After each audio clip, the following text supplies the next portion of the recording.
I returned to Goldshire with the morning mist still clinging to my boots. Birds stirred. The fire outside the inn had not yet burned out.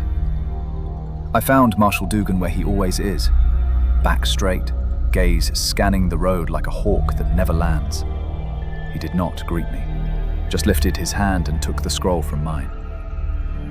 He broke the wax, read in silence, and then he folded the parchment, slid it behind his belt and muttered, "They're waking up again."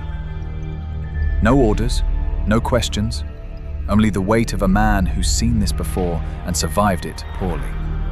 I asked what it meant. He simply pointed, west, to Ridgepoint Tower.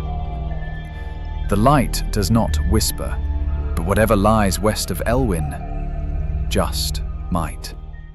I left Goldshire with Dougan's silence echoing louder than his words. Westward the road wound, past the whispering lakes and frost-burnt hedgerows. Ridgepoint Tower rose like a grave marker, quiet, small, half-forgotten. No guards, no patrols, only moss and wind and the ache of something once broken here. I reached the top alone, no light within. But the floor bore prints, recent, not boot, not paw, three-toed, clawed. And the walls, they were scraped, not carved. Something with no name had passed this way. The light does not fear the dark, but even now, I feel watched. Dusk came early. The light bent strange through the trees. I stood watch atop Ridgepoint, and the wind brought laughter. Not of men, but of gnolls. First one, then three, then too many to count. Their eyes gleamed amber in the underbrush, their teeth wet with hunger and smoke. The tower has no barracks, no call horn, just an old mace on my hip and the promise I made to Dougan. So I stood. And when they came up the hill, I met them.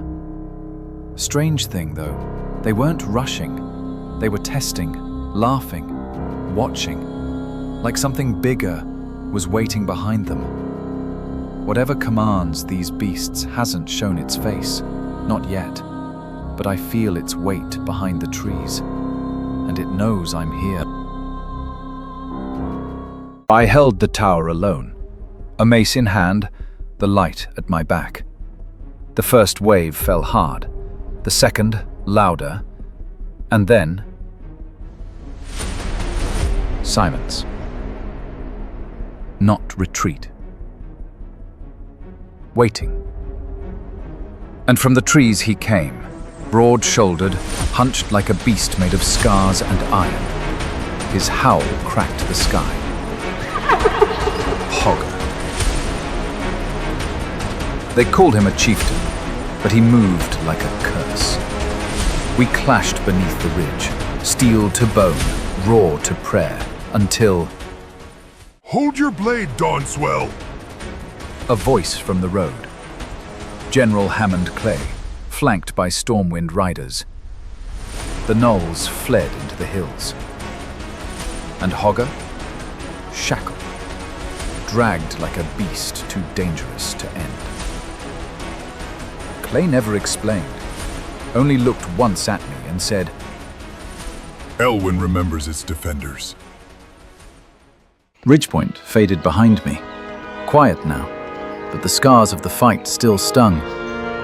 Stormwind's gates loomed tall as judgment. The guards did not salute, the priests did not smile. I was expected. I passed the Valley of Heroes slow. Stone eyes watched. Men carved from wars I barely remember. At the keep, I was told to wait. And so I did. Among soldiers pacing, mages whispering, and pages who could not meet my gaze. The battle at Ridgepoint had stirred something. Not just the gnolls, but the men who sit in rooms behind closed doors. Whatever Clay saw out there, it wasn't just a war band. And I fear the next order I am given will not be for a tower, but for a war.